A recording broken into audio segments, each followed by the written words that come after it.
பெரும்பாலான மிட்லிஸ்டுடைய நாடுகளில் சர்வாதிகார ஆட்சி அதிகமாக இருந்தது. இந்த சர்வாதிகார ஆட்சிகளை இல்லாமலாக்குவதற்காக வேண்டி அந்த நாட்டு இளைஞர்கள் செய்த போராட்டத்திற்கு தான் அரப் ஸ்பிரிங் என்று சொல்லப்படும். இது எப்பொழுது ஆரம்பமானது, இந்த போராட்டங்கள் எந்தெந்த நாடுகளில் வெடித்தது, இதனால் என்ன விளைவுகள் எல்லாம் ஏற்பட்டது என்பதை டீட்டெயிலாக இந்த பதிவிலே நாங்கள் பார்ப்போம். நேர்கள் அனைவருக்கும் அஸ்ஸலாமு அலைக்கும் வரஹ்மத்துல்லாஹி வபரகாத்துஹ். இறைவனுடைய சாந்தியும் சமாதானமும் என்றென்றும் நம் அனைவர் மீதும் உண்டாவதாக. பொதுவாக உலகத்திலே அதிகமான நாடுகளில் புரட்சிகள் ஏற்பட்டிருப்பதை நாங்கள் அவதானித்திருக்கிறோம். சொல்ல போனால் ஏசியாவுடைய பல நாடுகளிலும் தன்னுடைய அரசாங்கத்தை எதிர்த்து நாட்டு மக்கள் பாதையிலே இறங்கி அந்த அரசாங்கத்தை இல்லாமலாக்கும் வரை போராட்டத்திலே ஈடுபட்டிருப்பார்கள். இது போலத்தான் மத்திய கிழக்கிலே மிகப்பெரிய போராட்டங்கள் பல நாடுகளிலே ஏற்பட்டது.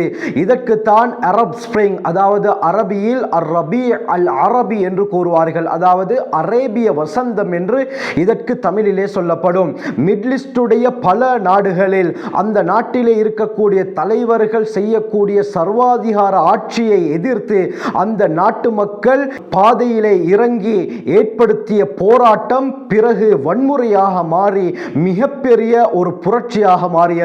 இதற்கு தான் அரப் ஸ்பிரிங் என்று சொல்லப்படும். மிட்லிஸ்டிலே இந்த அரப் ஸ்பிரிங் 2010 டிசம்பர் 18 ஆரம்பமானது. இந்த அரப் ஸ்பிரிங் உருவாகுவதற்கு அடிப்படை காரணங்கள் என்னவென்று பார்த்தால், முதலாவது சர்வாதிகாரம், இரண்டாவது ஜனநாயக கட்டமைப்பு காரணங்கள், மூன்றாவது அரசியல் முறைகேடு, நான்காவது மனித உரிமை மீறல்கள், ஐந்தாவது பணவீக்கம், ஆறாவது பேரரசுவாதம், ஏழாவது சமய பிரிவுணர்ச்சி, எட்டாவது திருட்டு ஆர்வம், ஒன்பதாவது வேலையின்மை, பத்தாவது அதிக விலைக்கு அத்தியாவசிய பொருட்கள் விற்கப்படுதல். இப்படியாப்பட்ட அடிப்படை காரணங்களுக்காகத்தான் இந்த அரப் ஸ்பிரிங் மிட்லிஸ்டிலே உருவானது. இந்த புரட்சியின் காரணமாக என்னென்ன இலக்குகள் இருந்தன என்று பார்த்தால், முக்கியமாக 5 இலக்குகளை மக்கள் வைத்திருந்தார்கள். முதலாவது ஜனநாயகம், இரண்டாவது சுதந்திரமான தேர்தல், மூன்றாவது மனித உரிமைகள், நான்காவது வேலை வாய்ப்பு, ஐந்தாவது ஆட்சி மாற்றம். இந்த 5 இலக்குகள் தான் மக்களுக்கு மத்தியிலே பரவலாக இருந்தது. இதனால் ஏற்பட்ட விளைவுகள் என்னவென்று பார்த்தால், சமுதாயம் கீழ்ப்படியாமை, போராட்டங்கள், கடமை தவறுகள், சமுதாய எதிர்ப்பு, கிளர்ச்சி, இணையதள இயக்கம், எதிர்ப்பு முகாம்கள், கலகங்கள், புரட்சி, தற்கொலை, உள்ளிருப்பு போராட்டங்கள், தாக்குதல் செயற்பாடுகள், நகர்ப்புற போர், எழுச்சி போன்ற விளைவுகள் இந்த புரட்சியின் மூலமாக ஏற்பட்டன. இந்த போராட்டங்கள், இந்த புரட்சி அல்ஜீரியா, லிபியா போன்ற நாடுகளிலே ஏற்படுவதற்கு முன்னால் 2010-11 காலப்பகுதியில் முதலாவதாக டியூனிஷியாவில் தான் ஆரம்பமானது. டியூனிஷியா என்பது வடக்கு ஆப்பிரிக்காவில் இருக்கக்கூடிய முக்கியமான ஒரு இஸ்லாமிய நாடு. 2010 கடைசி பகுதியில் அந்த நாட்டுடைய ஆட்சியை எதிர்த்து மக்கள் போராட்டத்திலே ஈடுபட ஆரம்பித்தார்கள். 2010 கடைசி பகுதியில் ஆரம்பமான இந்த போராட்டம் 2011 ஆரம்ப பகுதியில் மிகப்பெரிய எழுச்சியை கண்டது. இந்த புரட்சி உச்சத்தை அடைந்ததற்கு பிறகு டியூனிஷியாவிலே மிகப்பெரிய ஆட்சி மாற்றம் ஏற்பட்டது.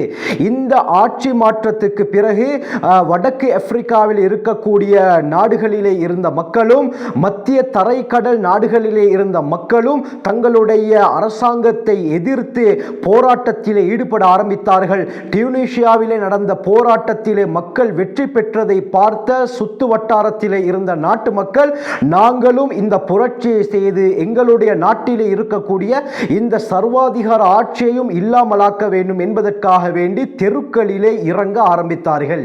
1987 வருடம் டியூனிஷியா குடியரசுடைய 2வது பிரதமராக ஜைனுல் ஆபிதீன் பின் அலி என்பவர் நியமிக்கப்படுகிறார். இவர் பிரதமரான சில நாட்களிலேயே ஆட்சி கவிழ்ப்பை ஏற்படுத்தி அடுத்த ஜனாதிபதி நான் தான் என்றும் அறிவித்துக் கொண்டார். இந்த ஜைனுல் ஆபிதீன் பின் அலியை எதிர்த்து மக்கள் போராட்டங்களிலே ஈடுபட ஆரம்பித்தார்கள். கடைசியில் இந்த போராட்டம் பெரும் புரட்சியாக மாறி மக்களுடைய அந்த போராட்டம் வெற்றி அடைந்தது. இவர் நாட்டை விட்டே விரண்டோடினார். இந்த அரப் ஸ்பிரிங் போராட்டங்கள் அமைவதற்கு அடிப்படை காரணமாக இருந்தது 26 வயதுடைய முஹம்மத் பூ அசீசி என்ற வாலிபன் தன்னை தானே தீக்குளிக்க வைத்த சம்பவம் தான். அது என்னவென்று சொன்னால், முஹம்மத் பூ அசீசி என்பவர் ஒரு கூட்டு குடும்பத்தை சேர்ந்தவர். இவருடைய குடும்பத்திலே 8 பேர் இருக்கிறார்கள். இவருடைய தந்தை மரணித்து விட்டார். அந்த 8 பேரை பாதுகாக்கக்கூடிய பார்க்கக்கூடிய பொறுப்பு இந்த முஹம்மத் பூ அசீசியிடம் தான் இருந்தது. இவர் ஒரு மரக்கறி தட்டு வைத்திருந்தார். அந்த காய்கறிகளை விற்று அந்த பணத்தின் மூலமாகத்தான் தன்னுடைய குடும்ப உறுப்பினர்களை கவனித்துக் கொண்டு வந்தார். ஒரு நாள் இவர் காய்கறிகளை விற்று கொண்டிருக்கும் பொழுது டியூனிஷியாவிலே இந்த சம்பவம் நடக்கிறது. ஒரு போலீஸ் ஆபீசர் வந்து இது சட்டத்திற்கு புறம்பானது என்று சொல்லி இவருடைய அந்த காய்கறி தட்டை அபகரித்து கொண்டார். இவர் எவ்வளவு பேசி பார்த்தார், ஆனால் அவர் கேட்பது போல விளங்கவில்லை. எனவே தன்னிடத்தில் இருந்த 10 தீனார் பணத்தை கொடுத்து இதை வைத்துக் கொள்ளுங்கள் என்று சொன்னார். இதற்கு முன்னாலும் இப்படி முஹம்மத் பூ அசீசிக்கு நடந்திருக்கிறது.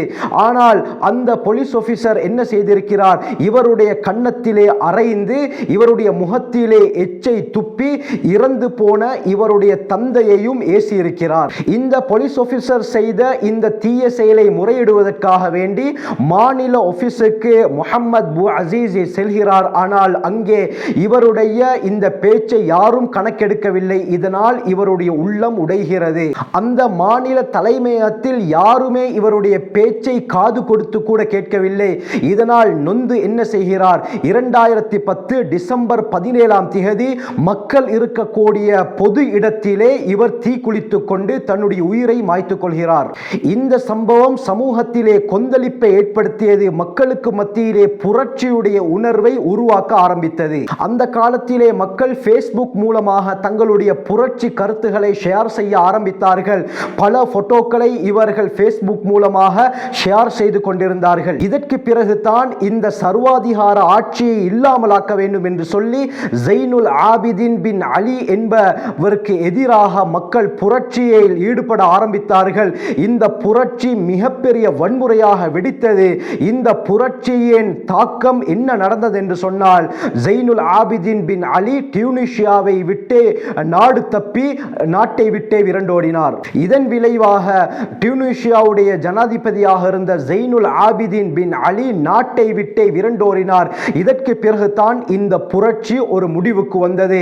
இந்த புரட்சியை பார்த்த பக்கத்திலே இருந்த நாட்டு மக்கள், நாங்களும் எங்களுடைய இந்த சர்வாதிகார அரசாங்கத்துக்கு எதிராக புரட்சியில் ஈடுபட வேண்டும் என்று சொல்லி அல்ஜீரியா, லிபியா போன்ற நாடுகளிலும் மிகப்பெரிய புரட்சி வன்முறையாக மாறியது.